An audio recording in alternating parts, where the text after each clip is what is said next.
Hello and welcome to Proud Pyro. My name is Annie, and in this video I'm going to tell you all about our Pyro wood-fired pizza oven kit. And it's probably my favorite because I love making pizza in the Pyro Tower. It's very fun experience for everyone, including children.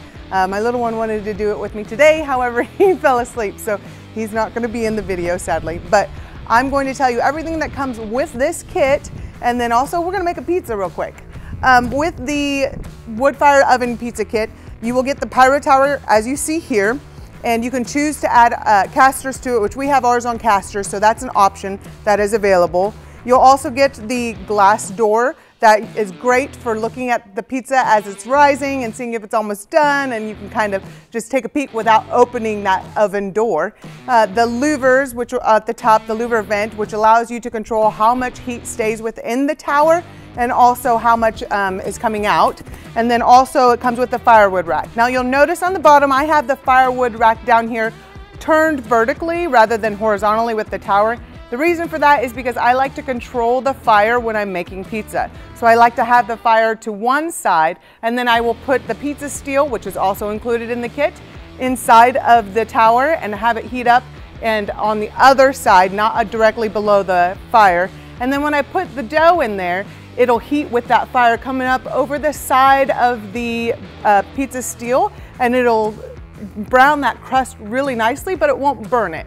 So if you put the pizza steel just above the fire, you're most likely going to experience burnt crust, which is what most people end up doing, and we kind of try to tell them through support channels and everything how to do it, but I'm going to show you how to do that today. So to recap, the Pyro wood-fired pizza oven kit comes with the tower, the glass door with thermometer on it, the firewood rack down below, the louver vents, which are great for controlling the heat, and the pizza steel, which is necessary to make a pizza.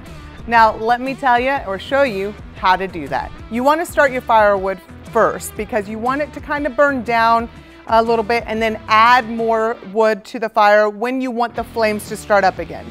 If you have full flames all the time, it's going to be way too hot in there. So just make sure you have it going, and then you have a good starter to be able to add more fuel to the fire as you are cooking or baking with it or making your pizzas. What I'm going to do now is I'm going to use my gloves, I'm going to open the door, and I'm going to insert the pizza steel so that it has time to warm up. Now just a reminder, the pizza steel is not going to go above the flames, it's going to go to the opposite side so that it does not heat up too fast, because if it does heat up too fast, when you put that dough on there, it's just going to burn. So you want to be sure that you're not putting it directly over the flames, and I'll do that right now.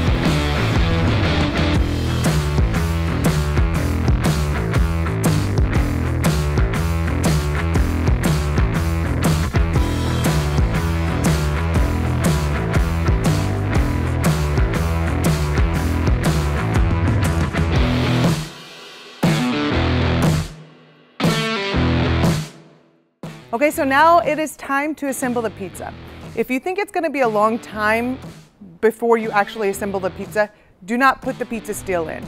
I'm going to do it right away so I know I have time to go ahead and let that heat up and then assemble my pizza and put it back in. But you don't want that pizza steel staying in there for too long because it will get extremely hot and it'll burn your crust. I really only want the pizza steel at about 450 degrees, and the inside of the actual tower can get hotter, but I don't want the pizza steel as hot as the inside of the tower. So you might want to use an infrared thermometer to check the temperature of the pizza steel as you're going along. I've done this a few times, so I know that how long I have until it actually gets too hot. So I'm just going to go ahead and do it from this point and move on. When you are actually making your pizza, you want to make sure, or making the dough or prepping the dough, you want to make sure you put down a lot of flour or cornmeal. I tend to use cornmeal so that it comes right off the scrape. So I'm going to sprinkle quite a bit of cornmeal on there because I don't want that dough to stick to the scrape. And then I'm going to take my dough, which I've covered because we're outside. I'm going to take about half of it, and I'm going to work it in my hands first, spreading it out as best as possible. And set it on that cornmeal and really give it a good spreading, because I prefer to have a thinner crust, but it's really difficult sometimes to get those edges really thin. So I'm just gonna use my fingertips and push it out there. I'm gonna make sure I have cornmeal still underneath there. I know some sticking to the bread, which is good. I'm not making a giant pizza, but that's kind of how I like to do it. All right. Okay, the next step is to apply the toppings. Now this is completely your choice. I'm gonna keep it pretty basic. I'm gonna add some olive oil on here. And then I'm gonna add some garlic, salt, just a little garlic for flavor. And then we're gonna do some marinara.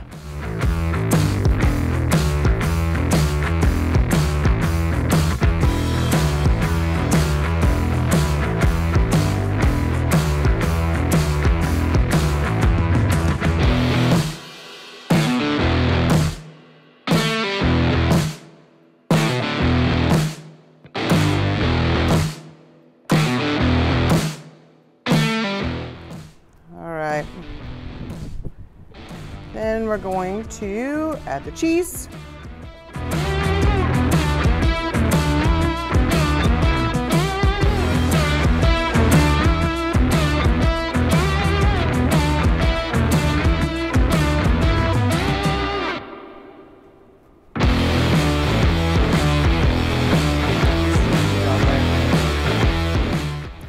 And I have some pepperonis and Canadian bacon, so I'm just going to throw a few of those on there.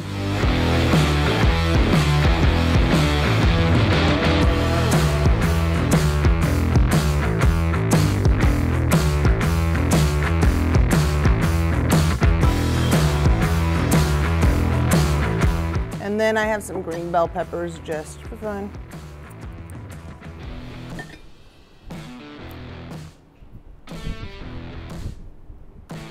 All right, and I'm gonna add some mozzarella pearls just to top it off. So you really want that cheese to melt while it's on the pizza steel, and that's why you don't want it too hot inside there, or it is going to burn your, oops, drop that one in some corner. It's gonna burn your pizza crust because you need time for all that lovely topping to melt. So the next step is to go ahead and insert the pizza into the pyro tower using the scrape, and it's gonna go right onto the pizza steel. Always remember to put your gloves on when you take the doors off because the entire pyro tower will be hot. So you wanna make sure you have gloves. We do offer them for sale. They're great gloves, so make sure you grab some of those. It'll help a lot, and just remember to use them.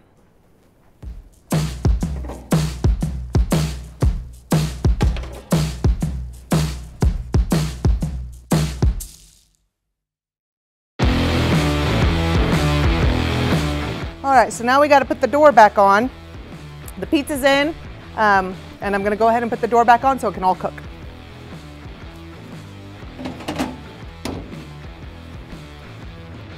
Now, usually you can let that cook for about 3 to 5 minutes, and then you might want to turn the dough, turn the crust or the entire pizza, because the fire is on the one side, and you want to make sure each side is getting adequate amount of fire to it.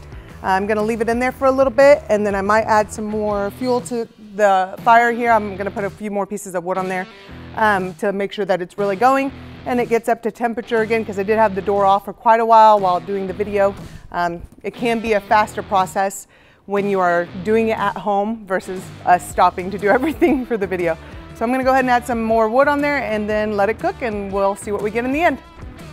Okay, so it's been around 7 or 8 minutes. I rotated the pizza about halfway through just when I noticed that that side of the crust was getting brown and more done. So it is now time to take the pizza out. I have my gloves on. Please always wear your gloves. And then I'm going to take the door off.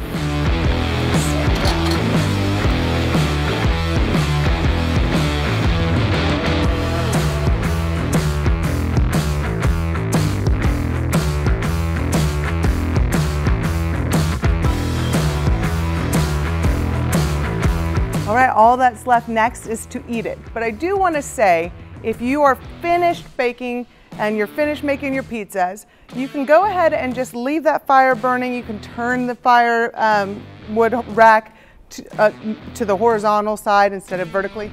and just enjoy a nice fire pit from this point. That's the joy of working or using a pyro tower, is that you can then convert it into a fire pit once you're finished using it. And that's just, I think, the best experience ever. It's not just one dedicated thing, it can do so much more. If you have any questions about this process or about the kit that we showed you today, please let us know by emailing us at info@proudpyro.com or go on social media such as Facebook, Instagram, or TikTok and let us know there. We have people waiting and ready to help you out. Thank you very much and have a great day.